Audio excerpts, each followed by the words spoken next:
The Star. When the world started to end, you were ashamed of yourself for weeping bitterly in your bedroom for an entire day. You saw the president crying and begging on TV, and it sent you into a panic. You lay in bed with the blankets pulled up to your nose, crying, refusing to answer the door when the maid, your manager, your assistant, and finally your parents begged you to come out.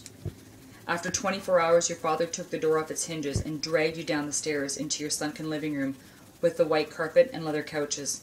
You kicked and screamed until you had to pick you up and carry you over his shoulders. You called him a jerk and threatened to take back the Mercedes you'd purchased for him last Christmas. Your mother sat solemnly on the couch, her hands clenched into fists on top of the newspaper in her lap. She said it was all over. You glowered and glared and asked, "What the heck is happening? And will you be on the talk show circuit next month?" The television stations are all color bars and static. Your father says that there are no talk shows. They're all gone, and not to worry. He tells you there are far more important things happening right now. How can you not worry? You were supposed to debut your new fragrance next month to coincide with the release of your latest album. Your mother tells you that that album isn't going to happen, and she clenches her fists even tighter than before. You can't believe what she's saying. How can she say that? There will always be an album, and there will always be television. You tell your parents they're idiots and that this will all blow over in a few days, as soon as they replace that president. Your mother says that the world is ending. They dropped bombs, she says darkly. There are diseases and radiation poisoning spreading all over the country, your father says. Not in LA, you shout defiantly. Your mother holds up the newspaper one at a time. War is on the cover of each one, along with the speculations of the doomed fate of the country, including LA. You feel sick. You're dizzy.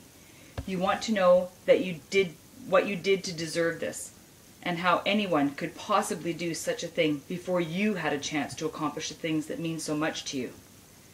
2 days later, your mother and father are discussing survival and filling jugs with water from the tap just in case. Your father is worried about the electricity holding out. You sit in the living room wondering why all the servants quit the day before, and if your assistant is ever going to call you back. The only connection to the outside world is the radio, and it's hard to get real information between the crying and praying on almost every channel. On the pop station, the DJ says it's over, and it's only a matter of time. Your father tells you to switch to the AM band, because they have more sense on AM. You hear reports of death and destruction all over the country, and all you can think is that you hope LA is okay. Even after reports of people dead in their cars, you imagine Rodeo Drive the same as it ever was, untouched by nasty things like war, sickness, and death. How could a place as beautiful as Hollywood ever be destroyed? No one messes with LA, you say, and your father won't look you in the eye. When the electricity goes out that night, your eyes fill with frustrated tears, and you light the scented candles you've been saving for a special occasion. The radio runs on batteries, but they won't last long. Your father tells you to conserve them and stop leaving the radio on so much. You tell him to shut up and that you could afford thousands of batteries. The man on the radio says that much of the East Coast is destroyed, along with Detroit and Chicago. He says that the radiation is coming west at an alarming rate, and you wish you had a map so you'd know what that meant. Instead of worrying, you get out that limited edition pink nail polish and give yourself a pedicure. It isn't until you spill the bottle and nail polish gets all over the carpet that you realize you can't stop crying. In the morning, your dad tells you that your mother is very sick and he doesn't feel so well himself.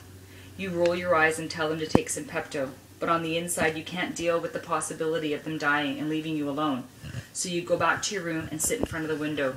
Your yard looks the same. There is no death and destruction on your property, but you wonder what's changed outside of your front gates. In the afternoon, you bring your 4 gold records and 3 Grammy Awards up to your room so you can look at them. Your finger traces your name on the awards over and over, and you can't comprehend how someone who has accomplished so much in such a short time should be allowed to go through something as horrible as this. You're a star, for goodness sakes. You deserve better than this. Your father is calling your name in the hall. He sounds sick. His voice breaks repeatedly, and he's gagging between words. You don't want him to throw up on the carpet in the hall, but you keep your mouth shut. If he does, the cleaning woman will take care of it tomorrow. You pull the blankets up to your chin and close your eyes. Your father's voice sounds farther and farther away now as you clutch your Grammy close to your chest and squeeze your eyes shut. Tomorrow you'll wake up and things will be better. Tomorrow you'll be on The Tonight Show and be as charming as ever. Tomorrow your agent will apologize for not calling. Tomorrow you'll be a star.